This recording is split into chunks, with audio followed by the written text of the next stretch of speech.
welcome to Coffee and Catholics, a Catholic women's talk show podcast. I'm Stacy, one of your hosts, and with me I have... Hi, I'm Alicia. And I'm Noelle. I'm Annie. And I'm Lauren.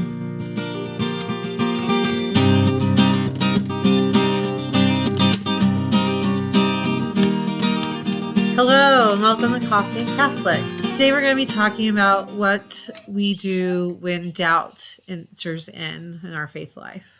Yeah, so this has been a topic that's been on my mind lately because this is something that I dealt with some doubt in God, doubt in my faith for a long time, and it's just recently been resolved. It had been going on for a while, for the last few months, that I just had this really deep-seated fear of death.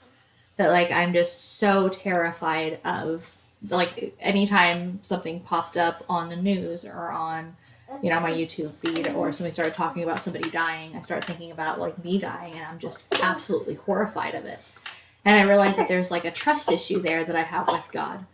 But I didn't really know exactly where it came from until it just kind of hit me one day. I remembered back to where this really began, and I was watching a comedy sketch, and the comedian was basically telling people, in the sketch, who can go to heaven and who can go to hell. And part of it, he was saying, okay, well, Catholics, on your way to hell, it turns out Jews were right after all. And so this was the thing. And I realized that's kind of silly, but it affected me. And I started thinking, what if? What if I am wrong? What if, just I converted to this faith and I am absolutely wrong about it, and I don't have the right, I'm not on the right track, and because of that I'm seriously going to go to hell, and I'm terrified. And so I dealt with that for a while, and tried to just, every time those feelings of fear kind of cropped up, I tried to just pray, I reject this fear, and God, I offer it up to you, and all of that, and it helped a little bit. But finally one day, I can't remember exactly why, but I was alone for a little bit, and I just, I was feeling this fear again, and so I decided to sit down with God, and I was like, all right, God, we have to talk through this, because I don't want to feel this way anymore. I've got to have resolution one way or the other, where I'm going to stand on this. And he really did feel he worked through it with me. And so I started talking to him, this is the start, this is the reason why I started having this doubt and this fear. So am I on the right path here? And I was like, okay, well, I really got to think, I'm trying to think about this logically, 3 options. So either, let's say I'm wrong about this, and there is no God, and it's just materialism. We just, came here spontaneously, all that, the whole materialistic kind of point of view. It's well, then it really doesn't matter. Right? It doesn't matter what I do or what I believe, because I'm just going to die and I'm going to fade into nothingness, and that'll be it. Oh, my son is very excited about this topic.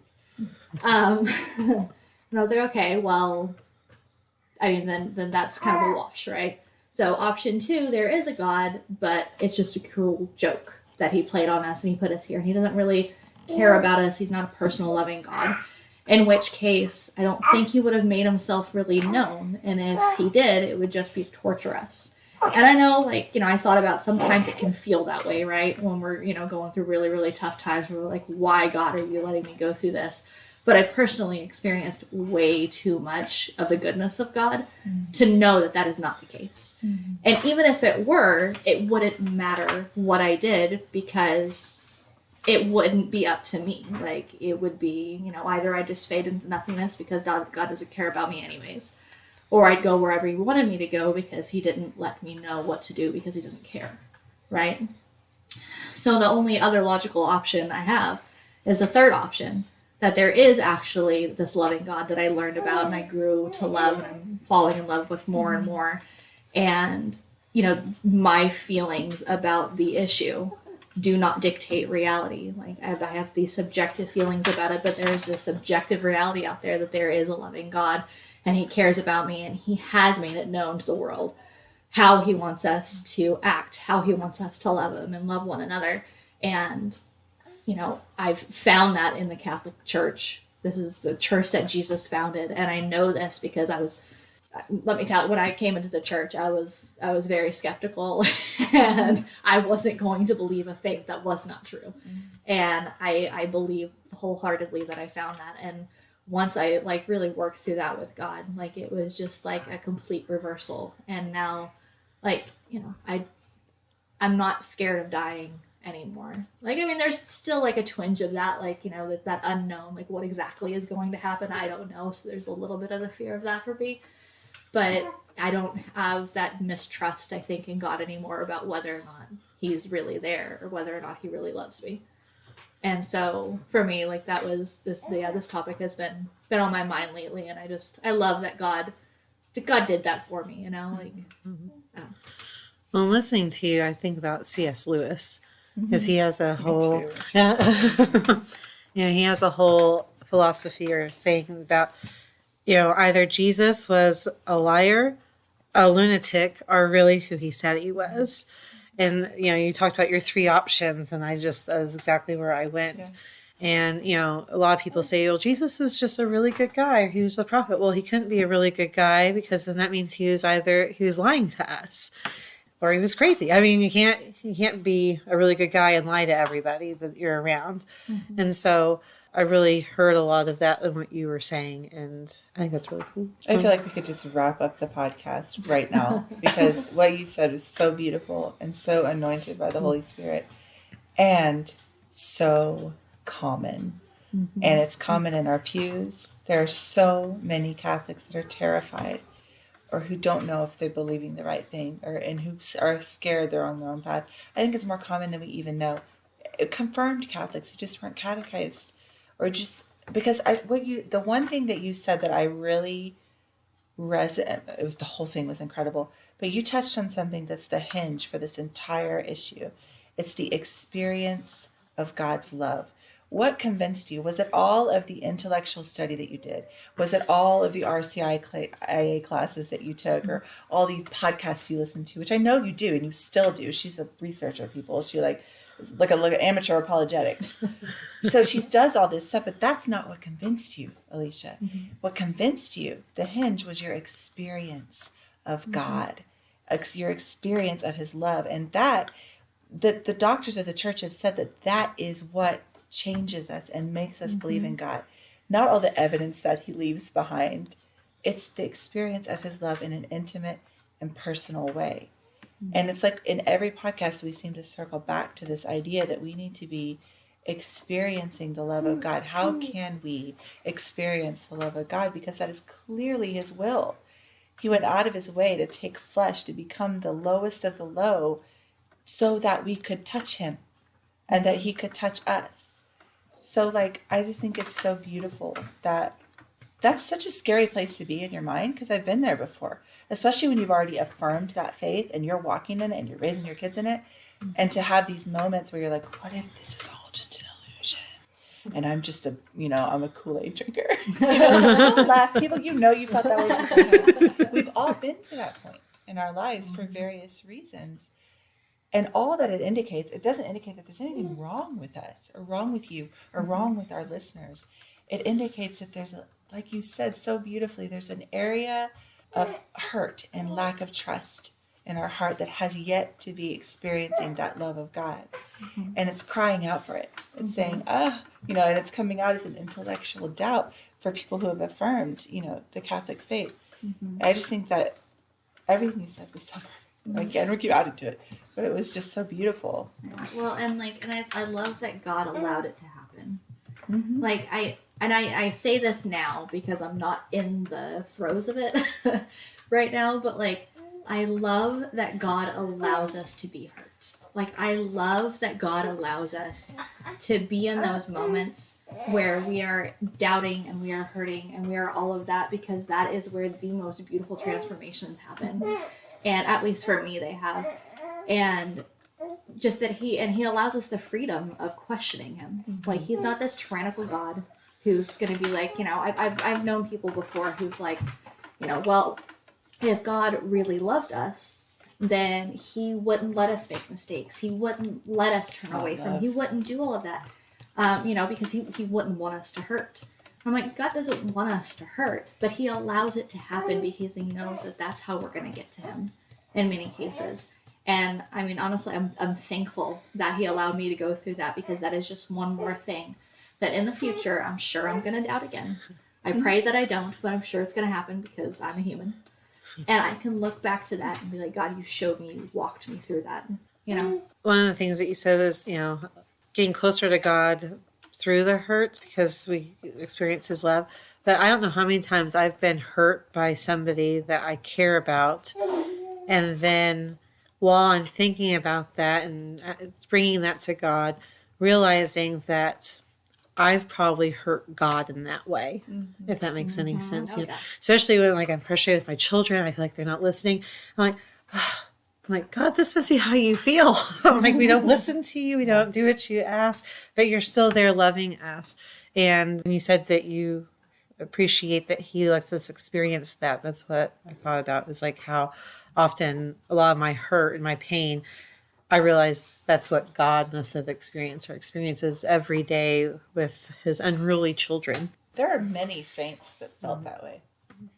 And these are saints that not just at the beginning of their journey, well into the depths of interior life, past the purgative, probably into the illuminative, if someone was, keeping track. But, these are saints that were well developed in their spiritual life, far down the road, and close even into their deaths. Saint Therese of Lisieux was one of them, who had terrible doubts when she, that maybe this was all a lie, and they tortured her. And Saint Elizabeth had the Trinity as well, and I'm sure lots more saints have written on this. I know there have. I just can't think of any others, because those girls are my favorite homies. So, but I mean, it's not. It has. It's a thing. It's an absolute thing that happens, and it's for a reason, and he allows it. I think that you mentioned that a lot of it just boiled down to who do you your trust, and I think that's just so important for us to recognize in whom do we place our trust. Our yes is it's not just a one-time thing to God. It has to be regularly exercised. It's a muscle. We have to constantly be doing that. And the most famous doubter of all time, Thomas. I love that passage, but especially when Jesus came to him again. We all know the part where he says go ahead and touch everything. But first he says, peace be with you. And that just really resonates with me, because it teaches us so much about Jesus, that he's not coming with fury. He's not this, he's not where many people try and pick and choose the Old Testament God, this coming down to smite us. No, he comes with a word of peace and, meets us in our doubts. And he came to you and with that reassurance, and because you came to him. Yeah. Well, and I do want to make just a real quick, because more of an apologetic point. You talked about the Old Testament God smiting. God has always been the same. Right. And if you actually, that's what I'm saying. People pick and choose their view of him, is what I was saying. Yes, but in terms of what we're talking about, doubts, I know people who have doubts about God and whether or not he's a good God, because they see this Old Testament God and they see him like that. And I've seen him like that before as well. That, he was this mean God who, smited everybody and, all that stuff. And then you've got the nice God over here in the New Testament that just wants love and peace and stuff. Yeah. Neither of those are accurate depictions of who God is, who even Jesus is, because Jesus, yes, he was a loving, gentle person, in the person that he took on, but he was also very strict and stern, and in the Old Testament, God did the things that he did within the context of the time periods and the cultures, and doing those things in a loving way, because he knew that these are the only things that were going to get through to these people. And so looking at the things that I've gone through or whatever, I've gone through some stuff and it's been hard and it feels mean that God would allow it to happen, but he's doing it because he loves you. He just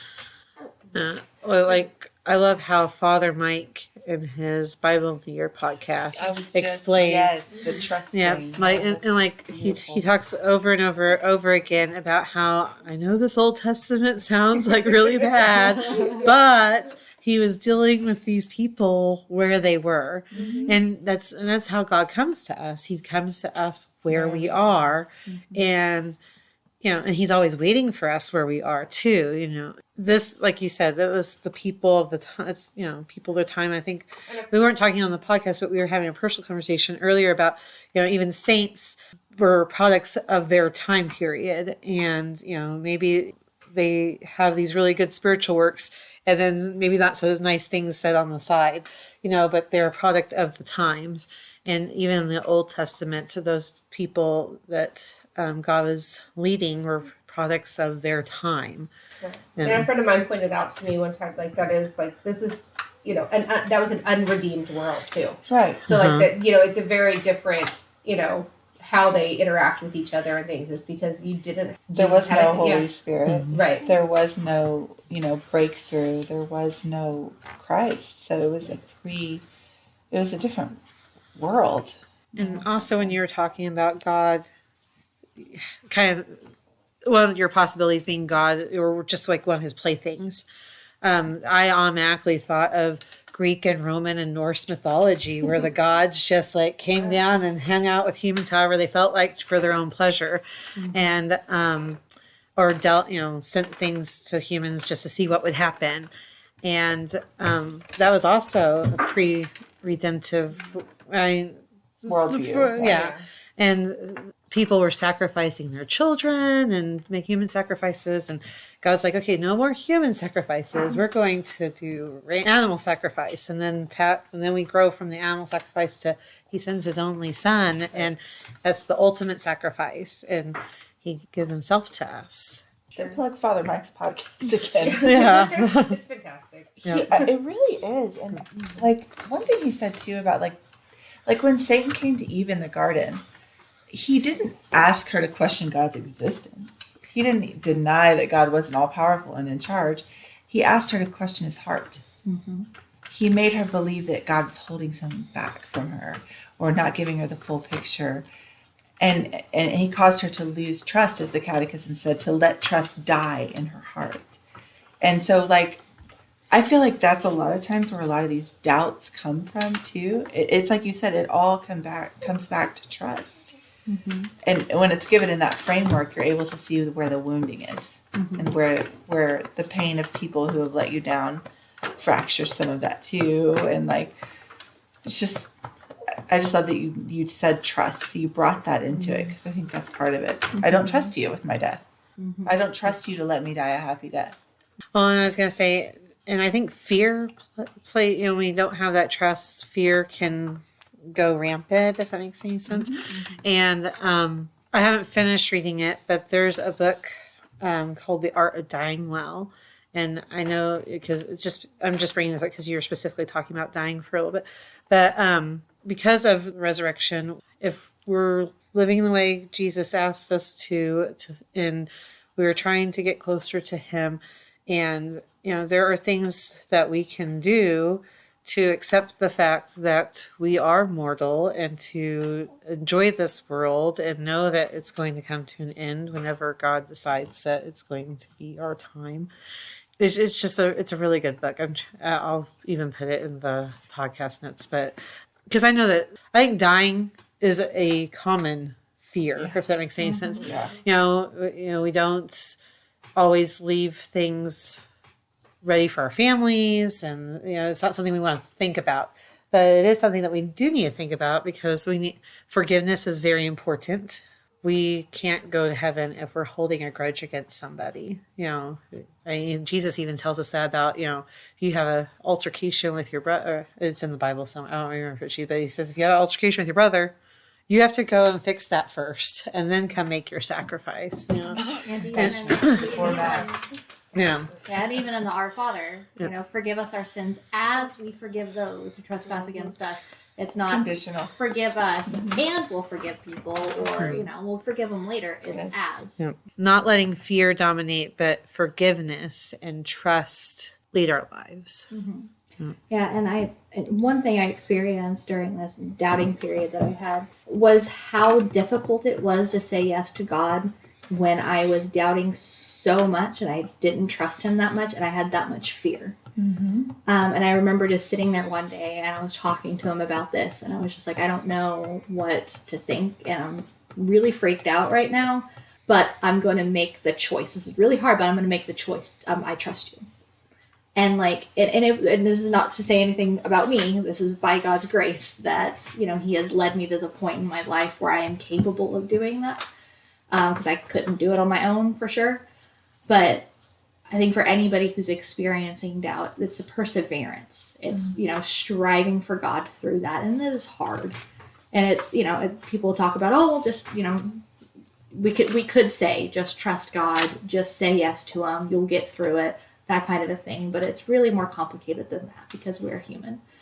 And so just making that choice, even if you don't feel it, like I said, that's a subjective feeling. It does not dictate objective reality. So just choosing God instead. Because who was it? Mother Teresa, maybe we've mentioned this before, but Mother Teresa, from what I understand, she had, you know, all, you know, the emotions and everything that you get when you talk to God and all the good feelings until she, so once she made her profession of vows, she never once experienced those emotional feelings attached to her faith again. And so, I mean, you know, for her, you know, I know for me, I would have a hard time. I have had a hard time in the past, like when I've gone, for instance, to Mass, and I feel like I'm not getting anything out of it because I don't have those emotions. And so Mass is something that's just kind of a dormant thing for me. Like I go to it because I know it's good and I know I'm there for God and stuff, but like I don't feel it. So I feel I'm really entering a kind of an apathetic air about Mass in a way. And I've experienced that. I've experienced that before. And so I can't imagine what she went through, just not having any of those feelings. But it's not about what we get out of it. Like, we're going to get something out of it. It's about us being there for God and being there to worship God. It's not about us, but God is going to bless us in return, regardless of whether or not that's feelings or if that's something else. And, you know, God blesses us in multitudes of ways. This passage from Proverbs, chapter 3, verse 5 and 6. It says, trust in the Lord with all your heart and do not rely on your own insight. In all your ways acknowledge him and he will make straight your paths. I know for me, like I'm a very rational, like I have like person, like I reason through things and it's, you know, it's very much like about like what I can, you know, the facts and all that. But, I've read this. It says, a person does not need faith to believe in something that can be seen. This isn't faith. It's merely an observation. And that just like really hit me. Because it's like, okay, well, yeah, I can have all these facts. I can have all this like reasonable like understanding of, okay, this is, you know, how I come to the truth. But we still have to take that leap of faith that we have to have trust. We have to give it over and we have to not rely on our own insight, our own intelligence, and acknowledge God in all things. And then he'll make straight your paths. Like, you talked about perseverance, and I had to find this verse, which I thought it was funny that Annie also looked up a verse. But this Hebrews 12.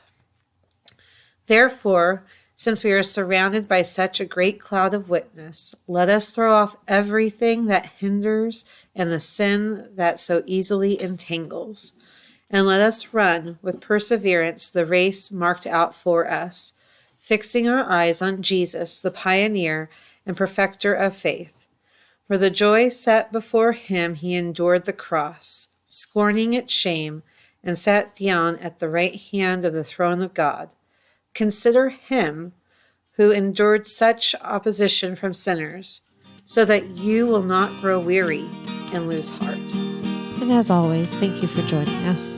Thanks. Thank you. Please join us again in 2 weeks. Until then, may God bless you and may Mary accompany you.